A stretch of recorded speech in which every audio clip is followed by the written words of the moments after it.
আপনি কি কখনো ভেবে দেখেছেন এই কয়েক মিনিট পর পর ফোন চেক করার প্রবণতা আপনাকে কোথায় নিয়ে যাচ্ছে? আজ পুরো পৃথিবী জুড়ে এত এত অ্যাংজাইটি, ডিপ্রেশন আর একাকিত্বের মহামারী। আর এর পেছনে সব থেকে যে বড় কারণ সেটি হচ্ছে আমাদের ফোনের স্ক্রিন।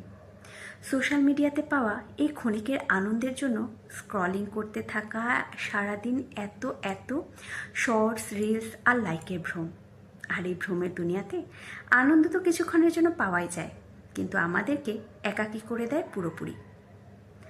আর বৈদিক শাস্ত্রে এই ভ্রমকেই বলা হয়েছে মায়া। এক এমনই ভ্রম যা আসল না হওয়া সত্ত্বেও আমাদের কাছে আসলের মতোই লাগে। শ্রীমদ্ ভগবদ্ গীতার 6ষ্ঠ অধ্যায়ে ভগবান শ্রীকৃষ্ণ অর্জুনকে বলেছেন যে তার মনকে জয় করতে পেরেছেন তার মনই তার বন্ধু, কিন্তু যে তার মনকে বশে আনতে পারেনি তার মনই তার সব থেকে বড় শত্রু। আর আজকের এই যুগে এই ডিজিটাল ওয়ার্ল্ড আমাদের অনিয়ন্ত্রিত মনের উপরে সব থেকে বেশি ফায়দা উঠাচ্ছে।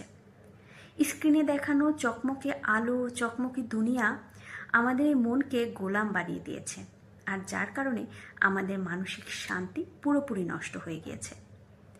আর এই মানসিক অস্বস্তি, মানসিক অ্যাংজাইটি, ডিপ্রেশন থেকে বের হয়ে আসার উপায় শুধুমাত্র কিছুদিনের জন্য সোশ্যাল মিডিয়া থেকে দূরে থাকা বা সোশ্যাল মিডিয়া ডিঅ্যাক্টিভ করার মাধ্যমে নয়, বরং আমাদের মনের এই খালি স্থানটা কোনো সুন্দর এবং আনন্দময় জিনিসে পূর্ণ করে দেওয়ার মাধ্যমে হওয়া সম্ভব। আর বৈদিক জ্ঞান আমাদেরকে শেখায় এই অস্থায়ী আনন্দের বদলে সে আনন্দের অন্বেষণ করা যা চিরস্থায়ী এবং শাশ্বত।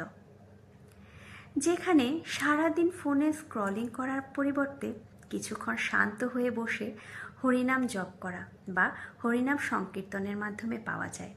আর হরিনাম জপের মাধ্যমেই বা হরিনাম সংকীর্তনের মাধ্যমেই হৃদয়ে অশান্ত মনে শান্তি অনুভব হয়, শান্তি খুঁজে পাওয়া যায়।